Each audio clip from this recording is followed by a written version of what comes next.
नमस्कार दोस्तों, हमारे चैनल स्टोरी विद देव में आपका हार्दिक स्वागत है। क्या वाकई में हम जान सकते हैं कि हमारे पिछले जन्म में हमारा जन्म कैसे और कहाँ हुआ था? क्या हम यह जान सकते हैं कि हमने पिछले जन्म में कौन-कौन से कर्म किए थे? क्या हमारे कर्म अच्छे थे या बुरे? यह सवाल जितना दिलचस्प लगता है, उतना ही गहरा और रहस्यमय भी है। इसका जवाब है हाँ। हम यह जान सकते हैं, हिंदू धर्म के पवित्र ग्रंथों और पुराणों में इस बात का स्पष्ट उल्लेख है कि हम अपने पिछले जन्म के कर्मों को समझ सकते हैं और यह भी जान सकते हैं कि हमारा जन्म कहाँ और कैसे हुआ था। आज की इस विशेष चर्चा में हम इस गढ़ विषय को विस्तार से समझेंगे और उन तरीकों को जानेंगे जिनसे हम अपने पिछले जन्म के रहस्यों को उजागर कर सकते हैं। आज हम हिंदू धर्म के ग्रंथों जैसे वेद, उपनिषद, भगवद गीता और पुराणों में वर्णित पुनर्जन्म और कर्म सिद्धांत की बात करेंगे। साथ ही हम एक रोचक कथा के माध्यम से यह समझेंगे कि भगवान विष्णु ने अपने प्रिय भक्त गरुड़ को इस विषय पर क्या उपदेश दिया। इसके बाद हम उन सरल और प्रभावी तरीकों पर चर्चा करेंगे जिनसे आप अपने पिछले जन्म के बारे में जान सकते हैं और अपने वर्तमान जीवन को बेहतर बना सकते हैं। तो चलिए इस आध्यात्मिक यात्रा की शुरुआत करते हैं। हिंदू धर्म में पुनर्जन्म और कर्म का सिद्धांत आत्मा की अमरता और उसके निरंतर जन्म मरण के चक्र पर आधारित है। यह विश्वास है कि आत्मा एक शरीर को छोड़कर दूसरे शरीर में प्रवेश करती है और यह प्रक्रिया उसके कर्मों के आधार पर तय होती है। हमारे वेद, उपनिषद, भगवद गीता और पुराण इस सिद्धांत को विस्तार से समझाते हैं। आइए इन ग्रंथों में क्या लिखा है इसे संक्षेप में देखते हैं। एक, ऋग्वेद, वाण और यजुर्वेद में आत्मा की अमरता और कर्मों के फल का उल्लेख है। वह धार करने उपनिषद और धानदोग्य उपनिषद में कर्म और पुनर्जन्म का स्पष्ट वर्णन मिलता है। इसमें बताया गया है कि आत्मा अपने पिछले जन्मों के आधार पर नया जन्म लेती है। अच्छे कर्म स्वर्ग या उत्तम योनि की ओर ले जाते हैं, जबकि बुरे कर्म नरक या निम्न योनियों की ओर डुबा ले जाते हैं। भगवद गीता में भगवान श्री कृष्ण अर्जुन को समझाते हैं, जैसे मनुष्य पुराने वस्त्रों को त्याग कर नए वस्त्र धारण करता है, वैसे ही आत्मा पुराना शरीर छोड़कर नया शरीर धारण करती है। अध्याय 2 श्लोक 22 यह पुनर्जन्म का सबसे स्पष्ट और सुंदर वर्णन है। गीता में यह भी कहा गया है कि कर्मों का फल अवश्य भोगना पड़ता है और यह फल पिछले जन्मों के कर्मों से भी प्रभावित होता है। गरुड़ पुराण में मृत्यु के बाद आत्मा की यात्रा, कर्म, फल और पुनर्जन्म का विस्तृत वर्णन है। इसमें बताया गया है कि आत्मा अपने कर्मों के आधार पर स्वर्ग, नरक या नया जन्म प्राप्त करती है। भागवत पुराण में राजा भरत की कथा प्रसिद्ध है, जो अपने पिछले जन्म के कर्मों के कारण हिरण के रूप में जन्म लेती है। यह कथा कर्म और पुनर्जन्म के सिद्धांत को समझाने में महत्वपूर्ण है। विष्णु पुराण और माय वाग्मी पुराण में भी कर्म और पुनर्जन्म का वर्णन मिलता है। इन ग्रंथों से यह स्पष्ट है कि हिंदू धर्म के पिछले जन्म और कर्मों का गहरा महत्व है। लेकिन सवाल यह है कि क्या हम वाकई अपने पिछले जन्म को जान सकते हैं, और यदि हाँ तो कैसे? इसके लिए भगवान विष्णु और गरुड़ की एक पौराणिक कथा की ओर रुख करना होगा, जिसमें भगवान विष्णु ने इस रहस्य को उजागर किया है। एक समय की बात है जब भगवान विष्णु अपने सिंहासन पर बैकुंठ में विराजमान थे। उनके प्रिय भक्त और वाहन गरुड़ उनके समक्ष खड़े थे। गरुड़ ने बड़े ही विनम्र भाव से भगवान से प्रश्न किया, हे प्रभु, मनुष्य अपने कर्मों के आधार पर अच्छा या बुरा जन्म कैसे प्राप्त करता है? यह तो मैं समझ गया, लेकिन क्या कोई मनुष्य यह जान सकता है कि उसने पिछले जन्म में कौन कौन से कर्म किए थे? क्या वह यह समझ सकता है कि उसका जन्म कहाँ और कैसे हुआ था? और यदि हाँ तो वह कैसे जान सकता है? भगवान विष्णु मुस्कुराए और बोले, हे गरुड़, तुमने बहुत ही सुंदर प्रश्न किया है। यह सवाल हर उस आत्मा के मन में उठता है जो अपने जीवन के गढ़ रहस्यों को जानना चाहती है। मैं तुम्हें आज इस रहस्य को समझाऊंगा, लेकिन पहले एक कथा सुनो। इस कथा को ध्यान से सुनो, क्योंकि यह तुम्हें कर्म, पुनर्जन्म और पिछले जन्म के रहस्यों को समझने में मदद करेगी। प्राचीन काल में एक राजा थे जिनका नाम था अमरसेन। वे बड़े धर्मी और पराक्रमी थे। उनके राज्य में प्रजा सुखी थी और राजा हमेशा धर्म के मार्ग पर चलते थे। लेकिन एक दिन राजा के मन में एक विचार आया। उन्हें अपने पिछले जन्म की स्मृतियां अस्पष्ट रूप से याद आने लगी। वे सोचने लगे, मैंने ऐसा क्या किया कि मुझे यह राजसी जीवन मिला? क्या मेरे पिछले जन्म में भी मैं राजा था या कोई और यदि मेरे कर्म बुरे थे तो मुझे यह सुख कैसे प्राप्त हुआ? राजा ने अपने दरबार के विद्वानों और ज्योतिषियों को बुलाया। उन्होंने पूछा, क्या कोई ऐसा तरीका है जिससे मैं अपने पिछले जन्म को जान सकूं? विद्वानों ने कहा, महाराज, हमारे शास्त्रों में पिछले जन्म को जानने के कई तरीके बताए गए हैं। पहला तरीका है ज्योतिष शास्त्र। आपकी जन्म कुंडली में ग्रहों की स्थिति, विशेष रूप से राहु, केतु और नवम भाव आपके पिछले जन्म कर्मों के संकेत दे सकते हैं। दूसरा तरीका है गहन ध्यान और योग साधना। इसके माध्यम से आप अपनी आत्मा की गहराइयों में उतरकर पिछले जन्म की स्मृतियों को जागृत कर सकते हैं। तीसरा तरीका है किसी सिद्ध गुरु की कृपा, जो अपनी आध्यात्मिक शक्ति से आपको आपके पिछले जन्म के दर्शन करा सकते हैं। राजा अमरसेन ने इन सभी तरीकों को आजमाने का निश्चय किया। सबसे पहले उन्होंने एक प्रख्यात ज्योतिषी को बुलाया। ज्योतिषी ने उनकी कुंडली का अध्ययन किया और बताया, महाराज, आपके पिछले जन्म में आप एक साधारण व्यापारी थे। आपने बहुत दान पुण्य किया, गरीबों की सहायता की और धर्म के मार्ग पर चले गए। लेकिन एक गलती आपने की थी। आपने अपने व्यापार में एक बार अनजाने में धोखा दिया, जिसके कारण कुछ लोग दुखी हुए। आपके अच्छे कर्मों ने आपको यह राजसी जीवन दिया, लेकिन उस छोटी गलती के कारण आपको इस जन्म में कुछ कष्ट भी भोगने पड़ रहे हैं, जैसे कि आपके स्वास्थ्य में समय समय पर आने वाली समस्या। भगवान विष्णु मुस्कुराते हुए गरुड़ की ओर देखने लगे और कहा, हे गरुड़, मनुष्य के कर्मों का लेखा जोखा प्रकृति स्वयं रखती है। यदि तुम्हें यह जानना है कि पिछले जन्म में कर्म कैसे थे, तो इसके लिए दो सरल और स्पष्ट मार्ग हैं। इन मार्गों को अपनाकर कोई भी व्यक्ति अपने कर्मों का अनुमान लगा सकता है। यह मार्ग न केवल पिछले जन्म के कर्मों को समझने में मदद करते हैं, बल्कि यह भी बताते हैं कि हम अपने वर्तमान जीवन को कैसे बेहतर बना सकते हैं। यह जीवन कर्मों का एक दर्पण है, जो हमें हमारे अतीत और भविष्य की एक झलक देता है। पहला मार्ग, वर्तमान जीवन का दर्पण।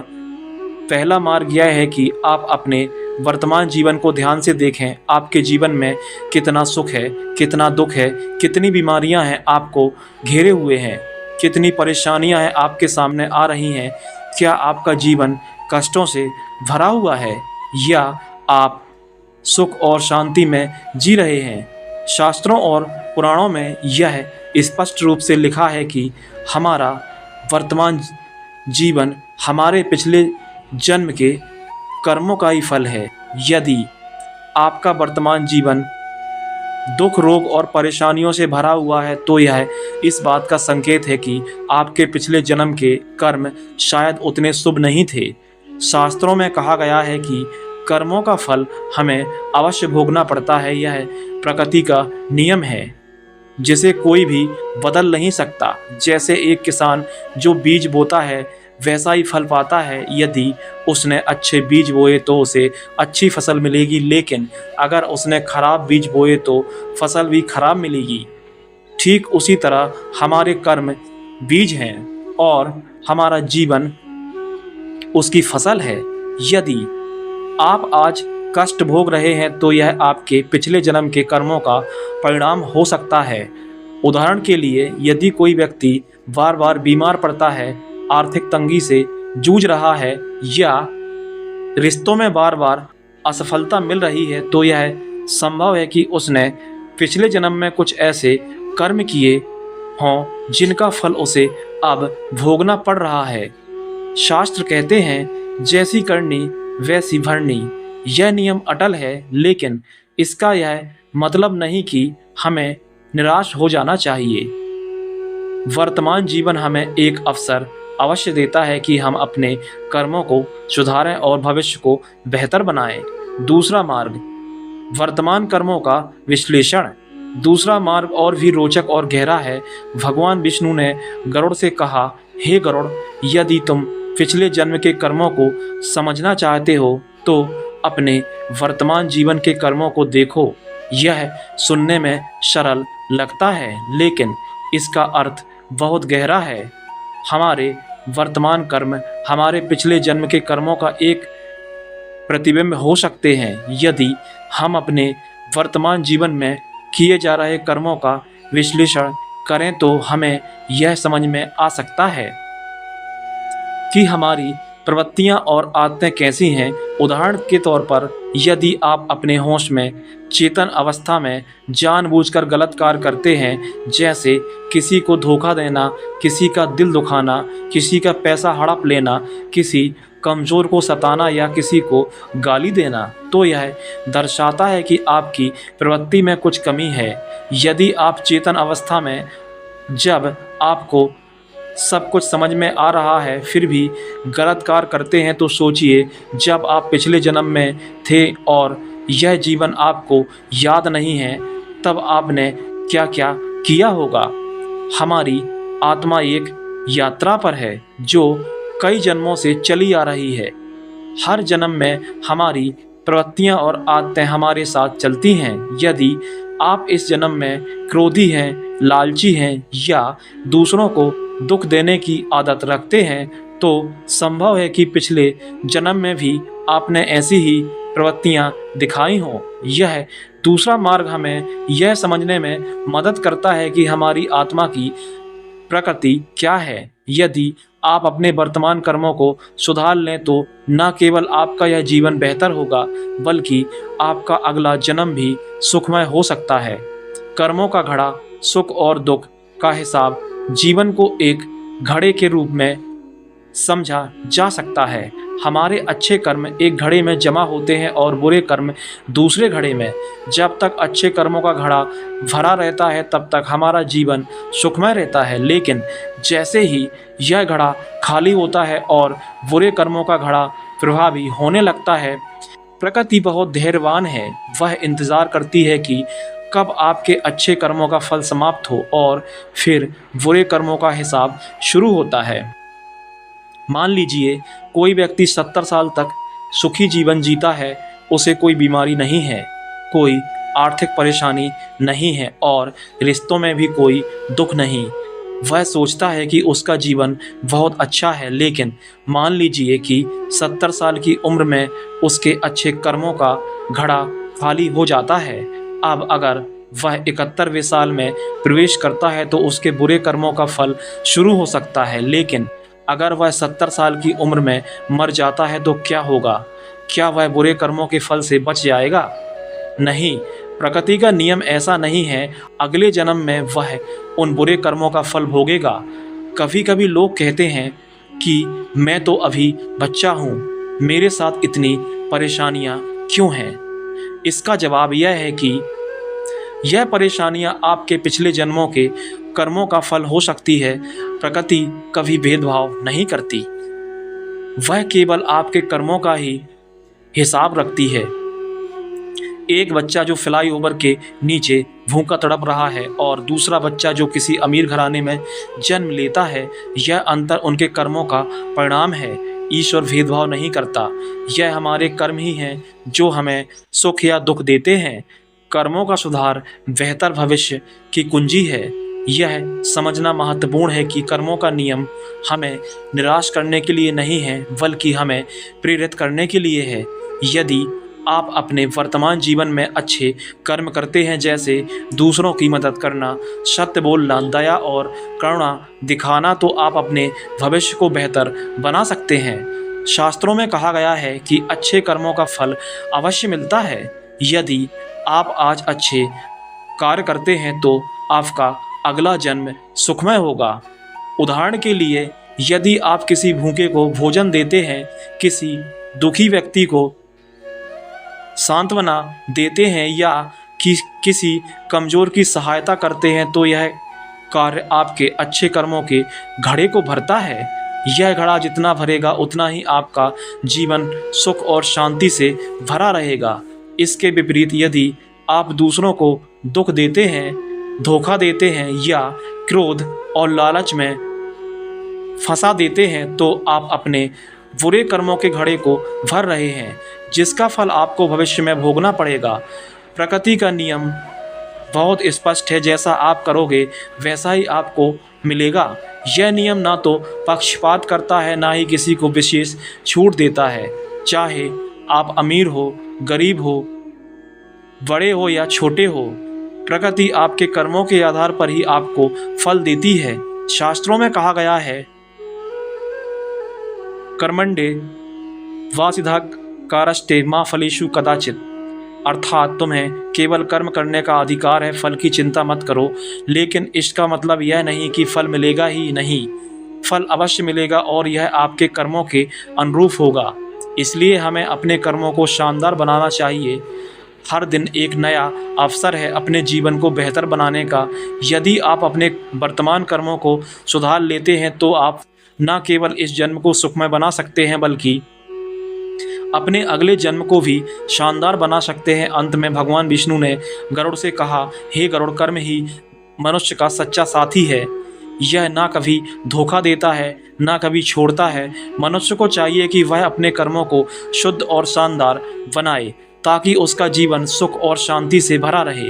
हमारा जीवन एक यात्रा है, जिसमें हर कर्म एक कदम है।